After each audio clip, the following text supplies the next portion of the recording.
This is Where We Live from Connecticut Public Radio. I'm Catherine Shen.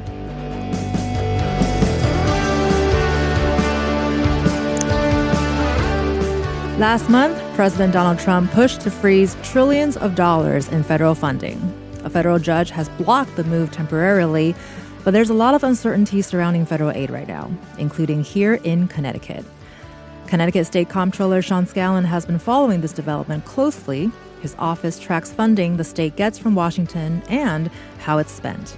The state comptroller acts as the financial watchdog of Connecticut, so the comptroller's office doesn't just track federal funding. It also does things like audit state agencies, distribute financial relief to communities affected by flooding, and a lot more.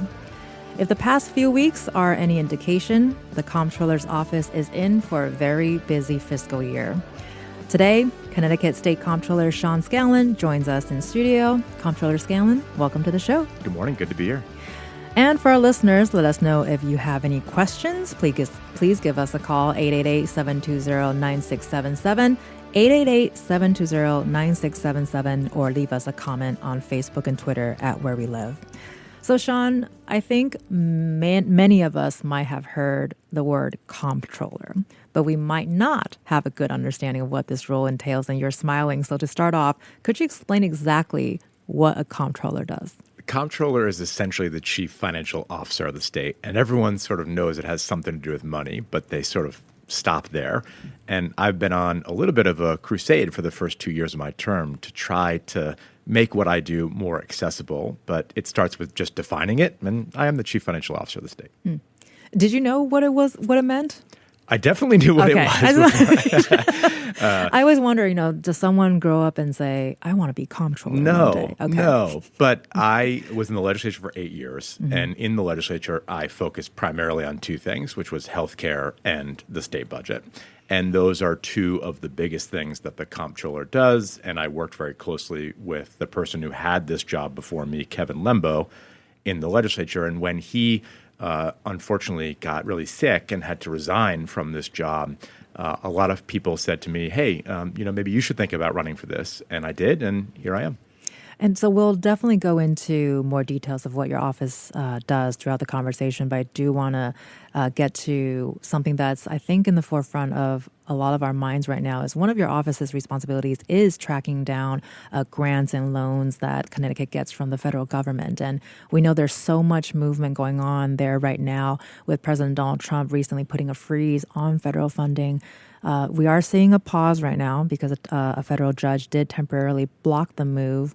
But how is your office preparing for the uncertainty around federal funding right now? Well, look, every agency was drawing up contingency plans of what would happen after January 20th. And we live day by day not really knowing what's going to happen in Washington, right? Because there's a ton of uncertainty.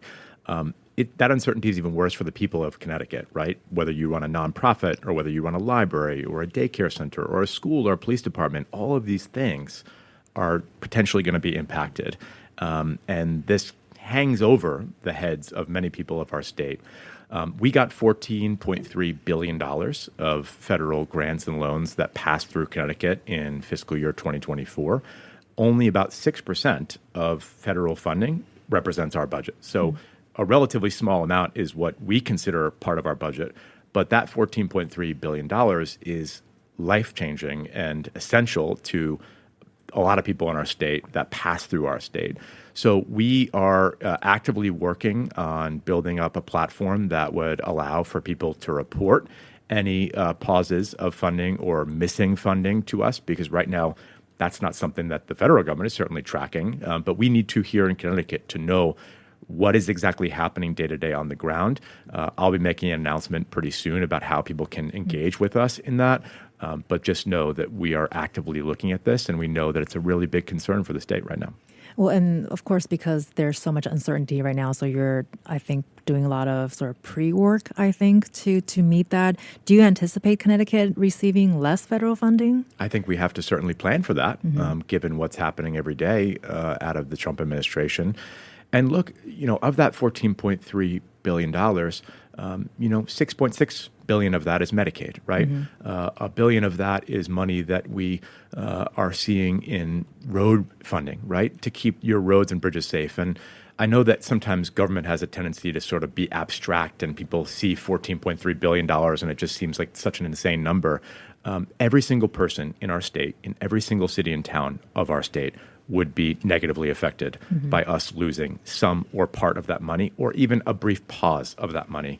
And part of what gathering that information is about is to tell the story not just to the people of Connecticut, but to tell the story to Washington about why these cuts or why these pauses are not a good thing for them to be doing.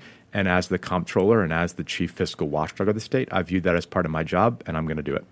Well, and another concern I think a lot of people have is we're hearing a lot of layoffs happening across federal agencies. And I think so far about 75,000 federal employees have accepted deferred resignations in exchange for financial incentives like months of paid leave. And this is according to reporting from the Associated Press. So your office is in charge of payroll for all Connecticut state workers. How will the federal workforce changes impact the work your office does? Well, look, these workers do essential work every day, and I think there's this misconception that they're kind of just sitting around doing nothing, right?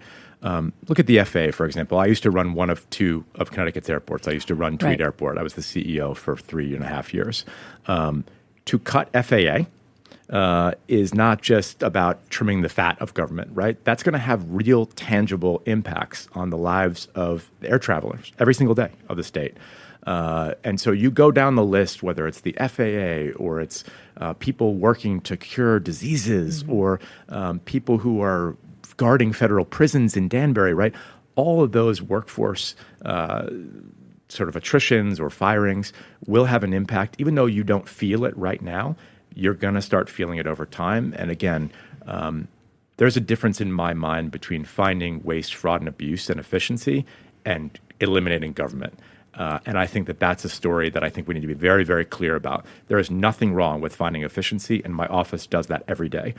But when you say you're finding efficiency, and that's really code for just destroying different entities of government, it's a very, very different thing. And I think we have to be clear to the people of Connecticut what the difference is there. Well, and as you make clear to the people of Connecticut, what do you want state workers to know about their job security? Well, listen, we need you. The work that you do every day is important. I do this thing called comp time, where I go and shadow different state employees. I've been in a plow truck at 3 a.m. during a storm. I went to the State Police Academy and got my butt kicked by some of the recruits doing the hard work they do. Every day people get up and sometimes risk their lives for our state. But even if they're not in a dangerous job, they're still doing essential functions of government that sometimes we take for granted, right? You got to get your license renewed. Somebody gets up and goes to work every day to make that process as easy as it can be for you. Somebody goes to teach at your kids' technical high school to give them the skills that they need to learn manufacturing or welding or all these things. We can't take that for granted. These people do important work.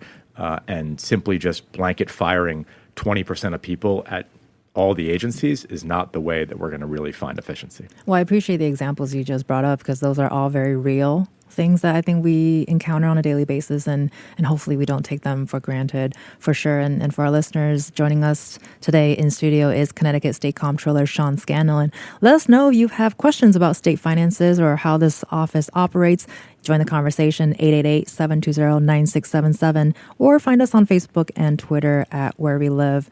So, as we're seeing from headlines and stories, government spending is being heavily scrutinized at the federal level right now. And you mentioned you're going to come up or you're going to announce ways to get in contact with your office.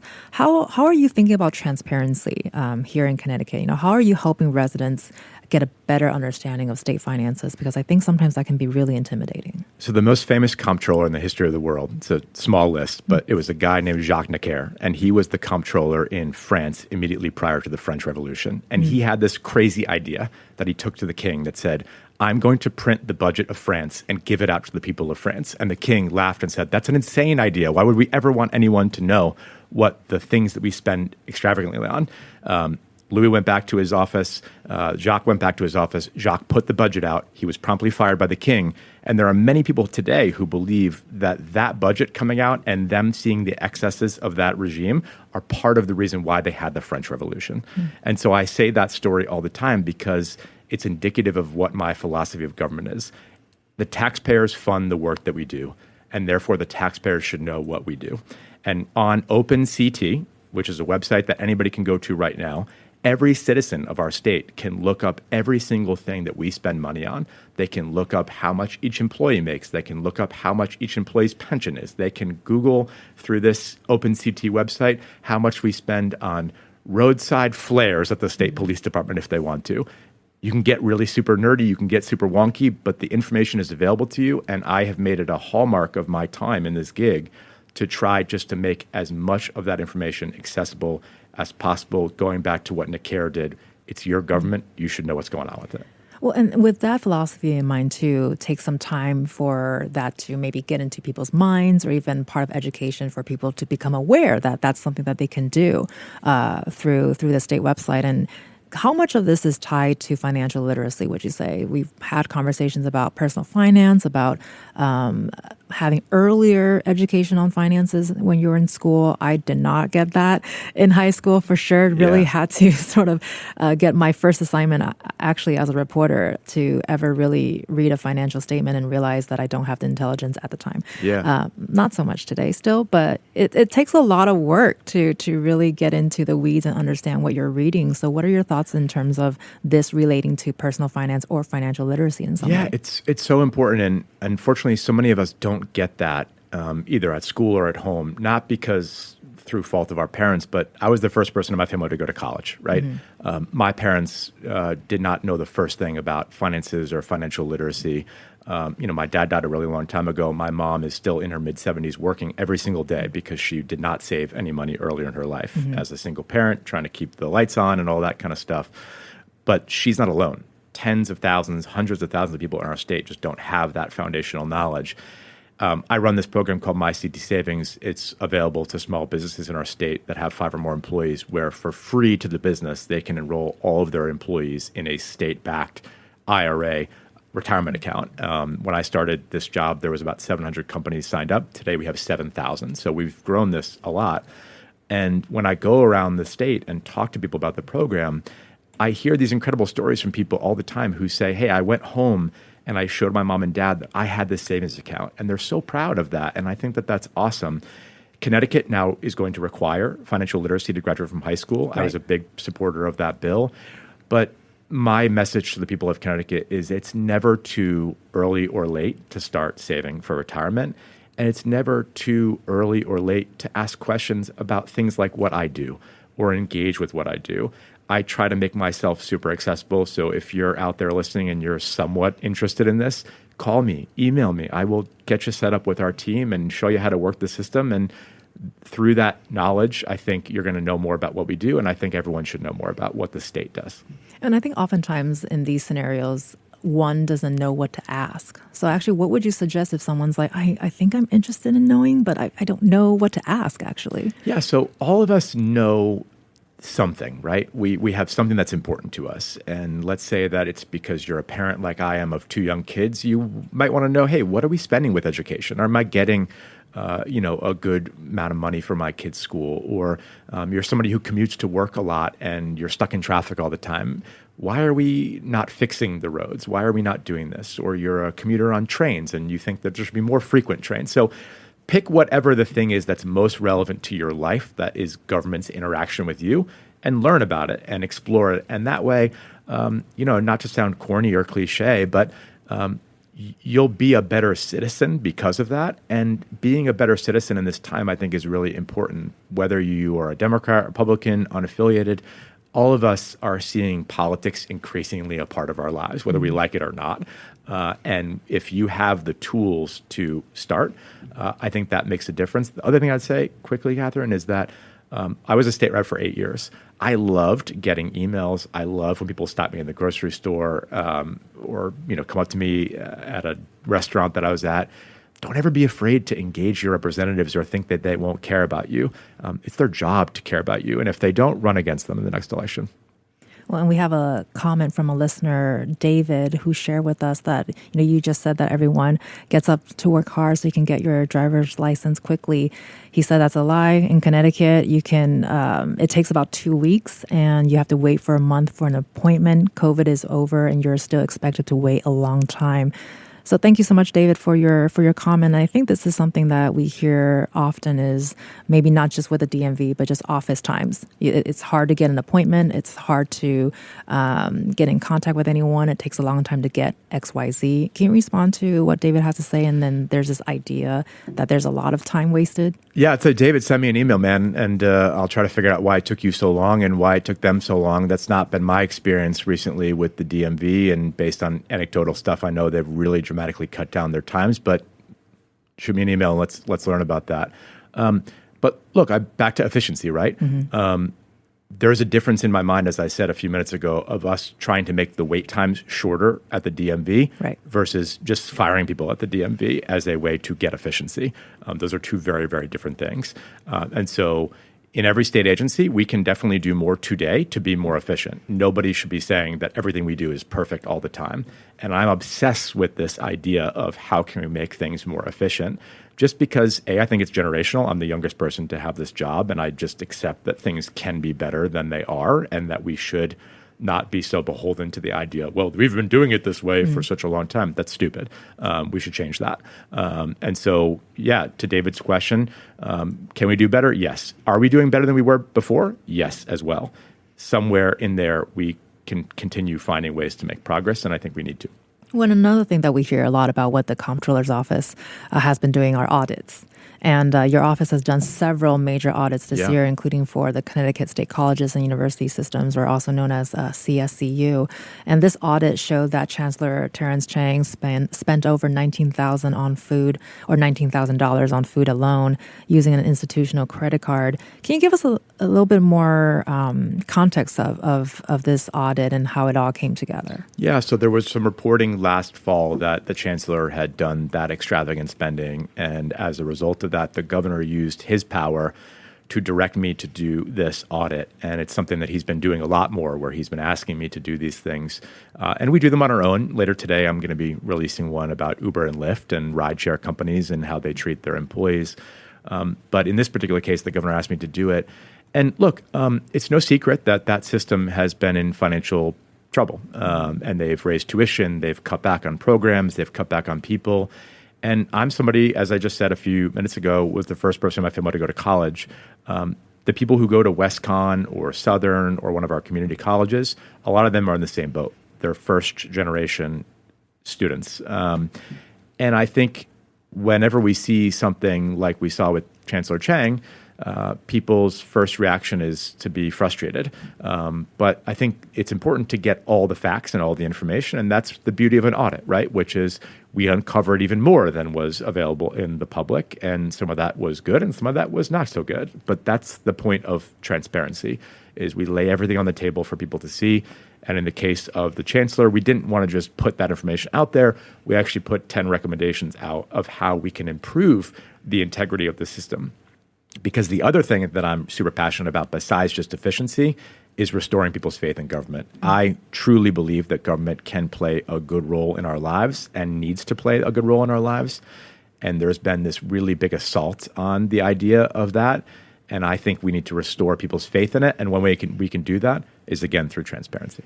And what do you hope that CSCU will go forward and make changes? What are some of the priorities? Well, listen, the Chancellor and the chairman of the Board of Regents, which is sort of the body that governs the institutions, have both committed to working on this. But I don't want to just take people's commitments for that. We have to put these changes into state law.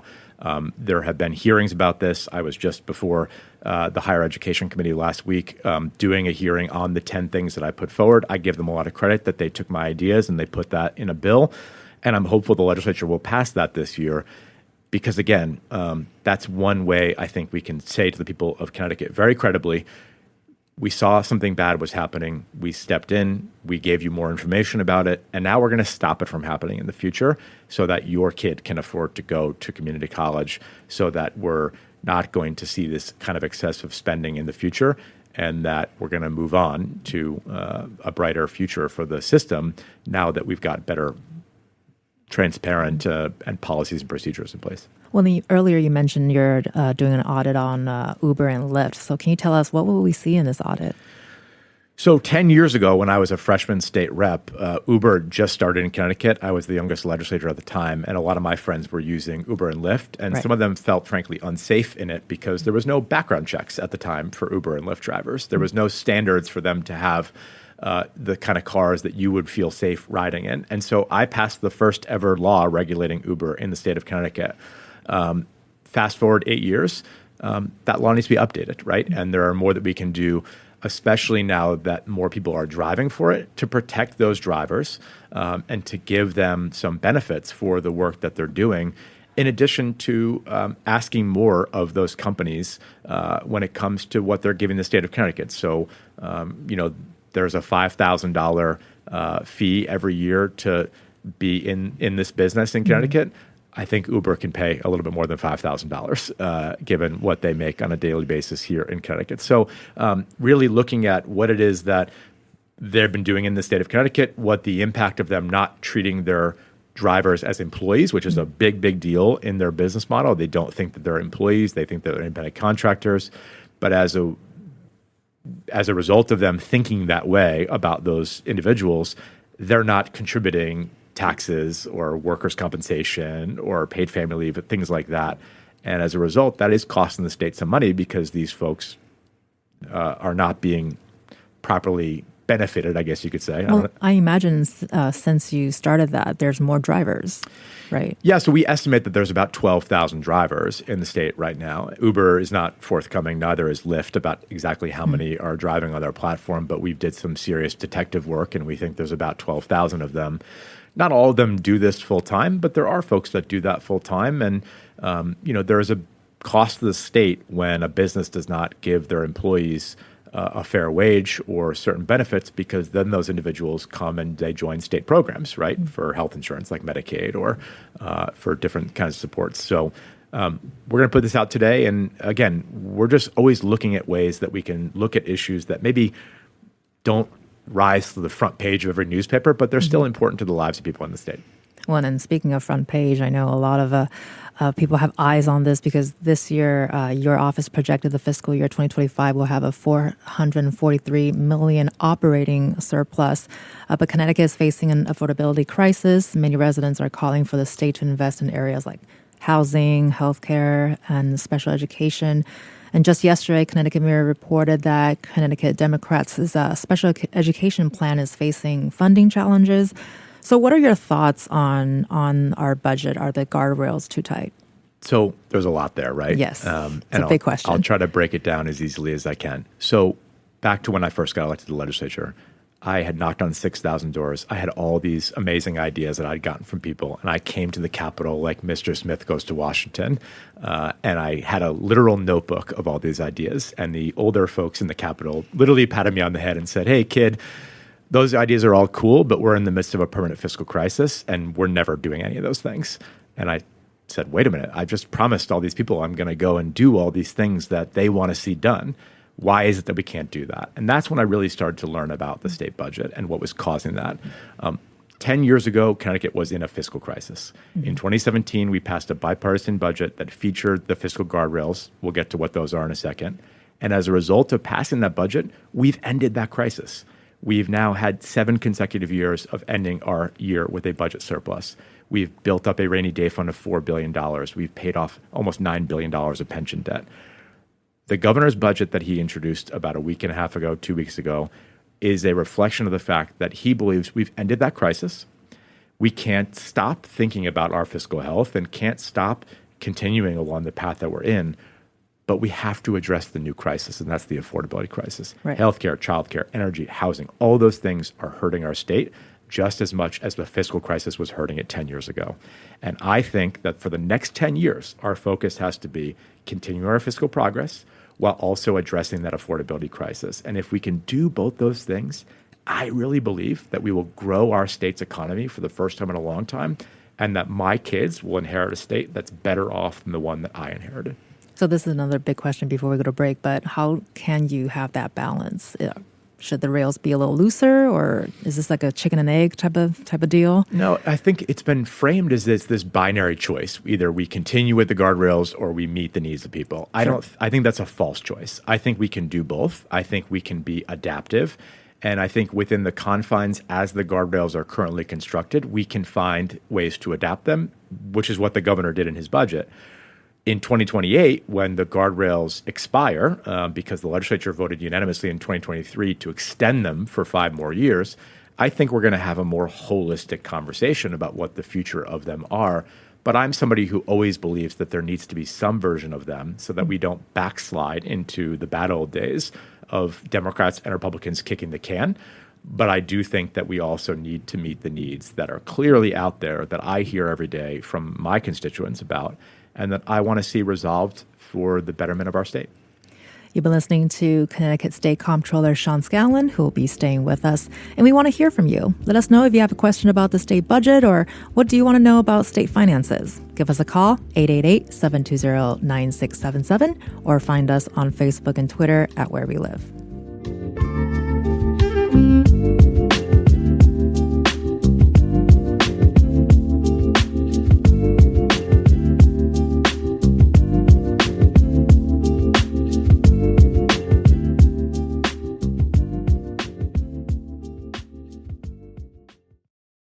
This is Where We Live from Connecticut Public Radio. I'm Catherine Shen. Connecticut State Comptroller Sean Scanlon was the son of a police officer and a small business owner. Growing up, his family didn't always have health insurance. When he became a state representative, Comptroller Scanlon served on the Connecticut Legislature's Insurance Committee, and as state comptroller, he recently negotiated with Anthem Blue Cross Blue Shield Insurance to change a policy that will limit coverage of anesthesia.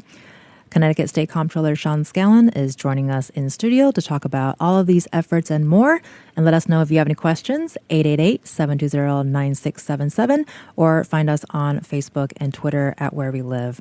So we just mentioned the Anthem Blue Cross Blue Shield Insurance, who had plans to cap the anesthesia coverage. Your office stepped in, and now they've halted this proposed policy. Can you give us an idea what happened there? Well, to give people context, most people don't realize this, but as the comptroller, I run the largest healthcare plan in the state of Connecticut. 260,000 people get their health insurance through my office. And Anthem happens to be the insurance company that we work with to administer that plan. And so I try very hard to use the leverage that I have as this giant healthcare plan to make healthcare better for everybody in our state. And when things come up where Anthem, for example, was going to do this insane policy of capping coverage for anesthesia, we're able to get Anthem on the phone and talk that through and try to help consumers. The same is true of people like my mom. I have been a very big proponent in the state of creating something called the public option, where individuals that work at small businesses or nonprofits can buy into the state employee's health plan, have the same exact coverage that their elected representatives do, which to me just makes a lot of sense, and use our leverage to lower the cost of healthcare for people in our state. So whether it's making a phone call about a crazy policy or trying to influence the legislature to pass new plans, I'm really focused on just trying to lower the cost of healthcare for people and to stop insane policies from taking effect. And I'm always happy to use that leverage whenever I can. Well, with the affordability in mind, how is your office working to make that cost lower? Well, listen, if there was an easy solution to this, we would have done it already. There is no easy solution. There is a multifaceted crisis facing healthcare right now. Part of that is workforce driven, where if I called my doctor today and said I wasn't feeling well and I want to be seen by my primary care doc, they would say, hey, come on March 17th, right? So we need to train the next generation of doctors, nurses, techs, all those folks, and incentivize them to take that field and then incentivize them to work in Connecticut. We also need to do things like raise the Medicaid rates, right? To get more people to see those kinds of patients, to lower the costs that are being hugely underfunded in our hospitals and different provider practices and specialty groups. So there's so many different things that we need to do. But at the base of it, for me, is if you are a small business right now or a nonprofit, you are getting killed by the cost of your health insurance every year. It just goes up and up and up. The average premium in the state of Connecticut between 2014 and 2022 rose by 41%. The average deductible is by 90%. So it's just reached this unsustainable place. And last year, there was this proposal to do what's called an association health plan. I have the proposal of public option. I don't care whether it's a Democrat or Republican idea. We just need to do something to give a new option for people to buy health insurance in the state, while also trying to figure out ways to address the cost and to address the workforce issues. Well, and another effort that's been popping up is, and you mentioned Medicaid just now and a little bit earlier, is to expand Medicaid against the backdrop of federal funding being in limbo. Why this push now? Well, listen, it's a big problem. As I said earlier, $6.6 billion of federal funding came in for Medicaid. It covers 1 million people in our state, right? This is a lifeline, important program for a lot of people in our state. And I don't know what the Trump administration is going to do. They're currently, working their way through, the president's big bill that he's calling, I think is one beautiful bill he's talking about. I worry that they're going to put Medicaid on the chopping block. They say they're not going to, but we're going to see what's going to happen in Congress. I can't control what I can't control in Washington. I can control what we control here in Connecticut. And what I know is this: we need to raise the rates for Medicaid for those 1 million people in order to get them better access to health care.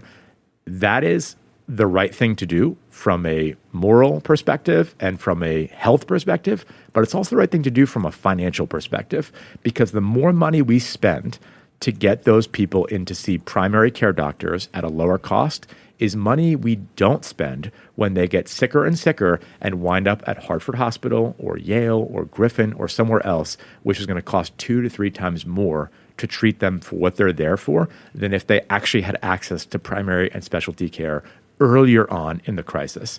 And so it's a short-sighted thing to say, oh, we're going to spend more money, it's going to get more expensive. No, you have to spend money to make money. That's a primary, basis of capitalism in some cases, and we have to do it here. And I know this impact is a lot wider than I think many people might think, but how will this impact people with disabilities?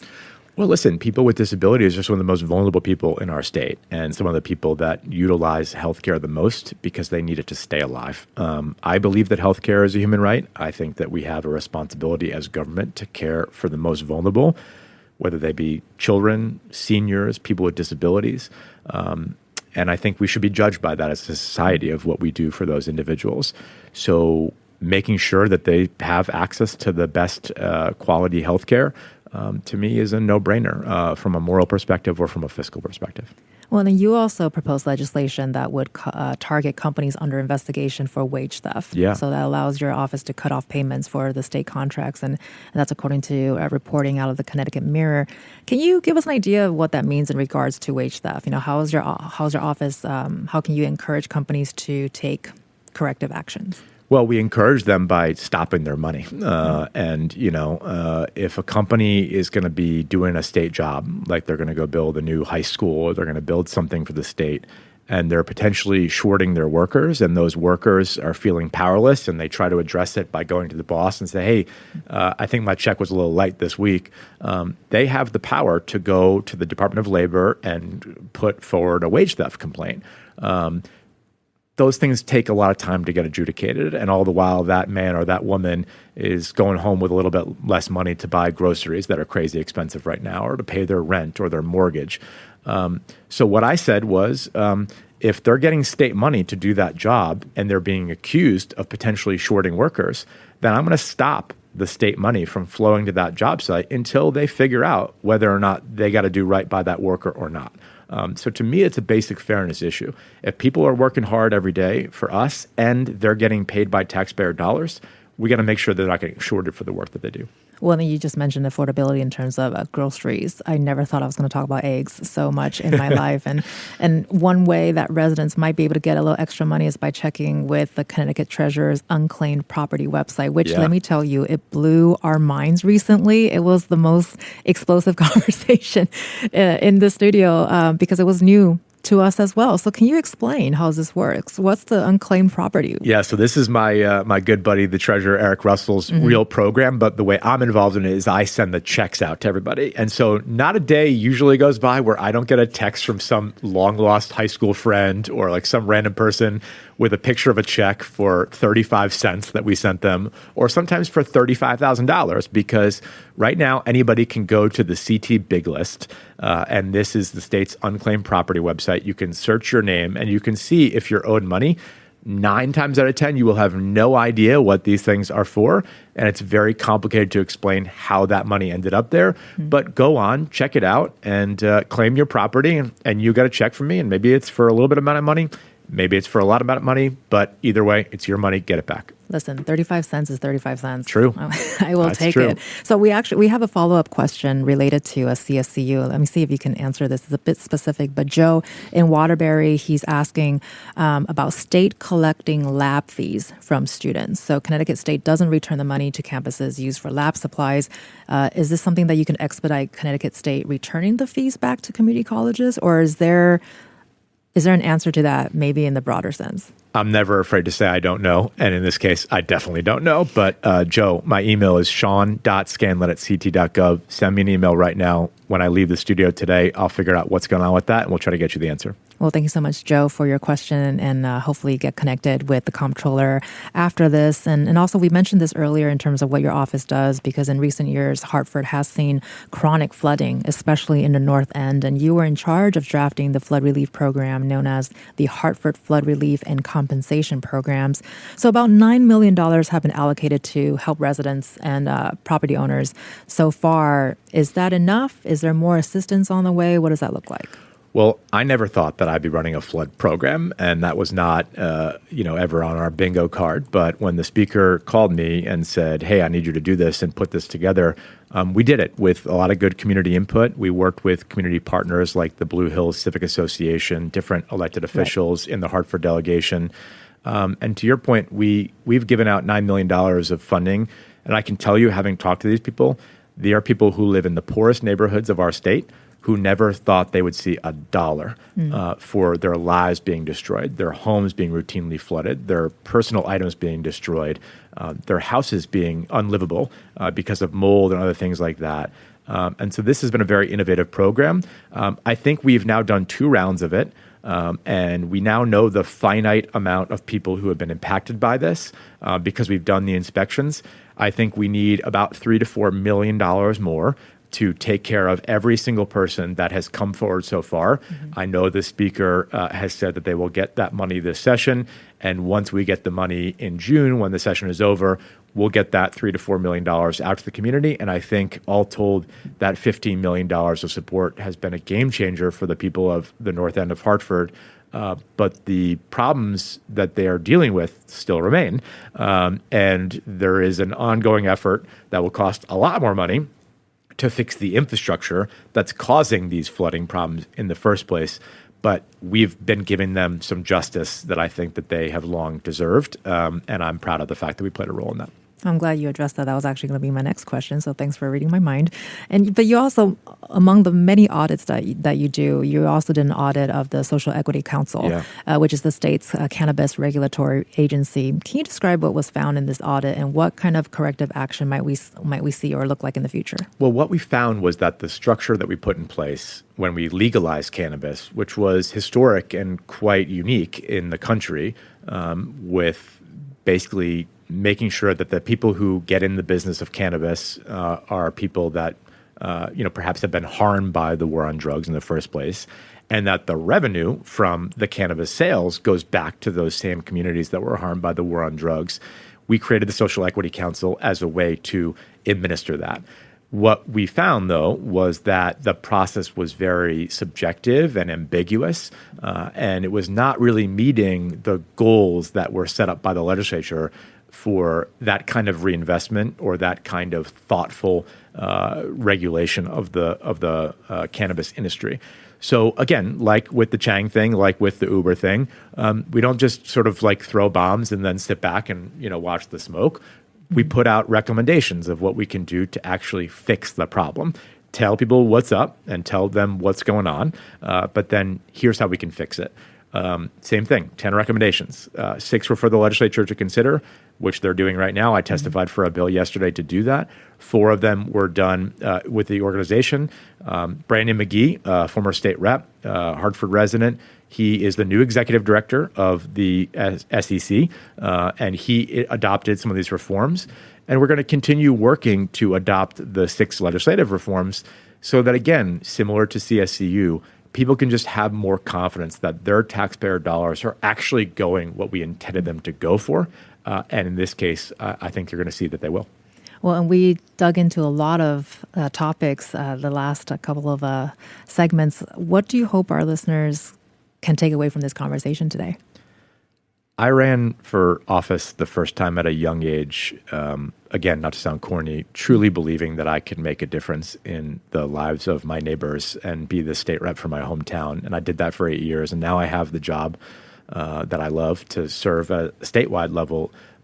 But my approach is the same and my belief is the same, that we still can solve problems. And for as crazy as politics is today and as frustrating and scary as politics is today, I just want everyone listening and everyone in Connecticut to believe that they do matter and that they being involved in this process is still worth it. Don't give up on politics. Don't lose hope. Don't lose faith. And if you, feel like there's something in your community or your state that you want to do, tell somebody about it. Organize your neighbors. Tweet about it or X about it, whatever you want to call it today. Just engage in this process. It's worth it. Trust me, it is worth it. And we need you to do that. Don't give up hope. Keep at it.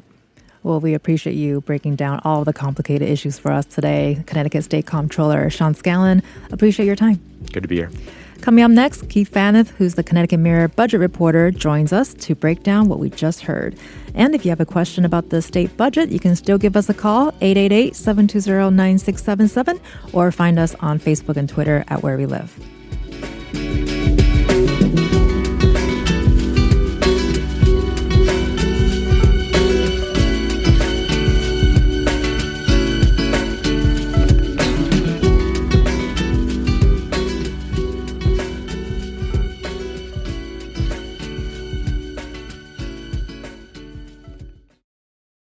This is Where We Live from Connecticut Public Radio. I'm Catherine Shen. We just heard from Connecticut Comptroller Sean Scanlon. The comptroller serves as the financial watchdog for the state of Connecticut.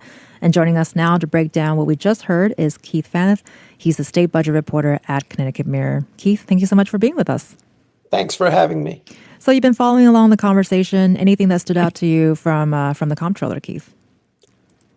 I think it was very interesting. It just reminds me of the one word that I want to scream at everybody when they're looking at state finances, and that's perspective. For example, Catherine, when you and Sean were talking about higher education, I'm not defending some of the spending that's gone on the CSCU system, and you mentioned, I think it was $19,000 in food charges. Yes. Of course, that's the type of thing that's going to create problems, even if it was, $1,900 or $190. Somebody's just going to say, hey, I can't do that. But the perspective is this. The Connecticut State University system, the regional universities and the community colleges stand to lose $140 million next year. Again, not defending the $19,000. That shouldn't be happening. But when people say, well, you have to fix that problem first, it should be fixed, but that alone won't solve the need for $140 million that the system is going to lose as federal pandemic grants that we used to give them in recent years so we could pay down our pension debt at a pace faster than we could afford. That federal pandemic aid is now gone. And we're talking about a system where the community college tuition this fall is 11% higher than it was 2 years ago. It's just important to remember one problem, which absolutely should be addressed right away, involves $19,000. Fixing that problem will not correct a $140 million gap. That's the gap they would face under the governor's budget proposal. Well, and I appreciate the screaming of the word perspective, Keith, because I think last time we had this conversation, it was a similar situation where context is really important when we're talking about something as complicated as the budget. And Sean earlier mentioned about his desire to see more budget transparency. So speaking of a different kind of perspective here, for residents to have better understanding of how state finances work, As someone who reports on the budget for so long, how do you respond to that? And is it more important now for people to understand how it works? I think it's more important than ever because Connecticut right now, this generation, is trying to clean up what I call a legacy of debt. All the news organizations, including Connecticut Public Radio, reported throughout the 2010s how we let our pension obligations get out of hand, the pensions that we set aside for state employees and municipal teachers. Quite frankly, for 70 years, we didn't save properly for those. And when you don't save properly for those pensions, the treasurer doesn't have enough money to invest. And it all comes down to we left tens of billions of dollars of free money, potential investment earnings on the table. We forfeited that. Here's the challenge, though, Catherine. You created that problem over 70 years. Another way to say that's 3.5 generations. Can one generation fix it? Because that's what we're actually trying to do right now. We are using these fiscal guardrails, these spending caps, to yank about 9% a year out of our budget, put that into the pensions, so that 30 years from now, the problem will be solved. Except the problem is we're leeching so much money out of everything else. Our Medicaid rates won't hang in there for 30 more years. Right now, Sean was mentioning that people on Medicaid can't get doctors willing to treat them. Right now, one of the richest states in the nation ranks 42nd out of 50 states in what we pay specialists, doctors, who take people on Medicaid. We're not competing with New York and Massachusetts. We're competing with West Virginia because we haven't looked at those Medicaid rates in 20 years. We have so many areas where this hellacious pace at which we're paying down pension debt are now suffering because we just lack perspective. Well, you just covered a lot of ground there, Keith, and with about a minute to go here, any areas you're prioritizing in the next couple of weeks or months? I think we're going to have to keep a close watch, not just on Medicaid, but on municipal aid. The short version of that, Catherine, is we're seeing right now the Democratic majority in the legislature wants to put more money into special education. There's absolutely a local district crisis in funding special education. The spending cap won't allow it.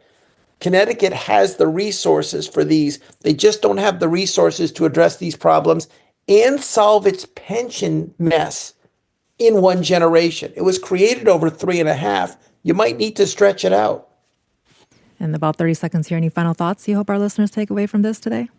I guess I would just say whenever you're hearing things, and Sean does a great job providing perspective, continue to look for that because Connecticut is one of the wealthiest states. We have the resources to solve our problems, all of them.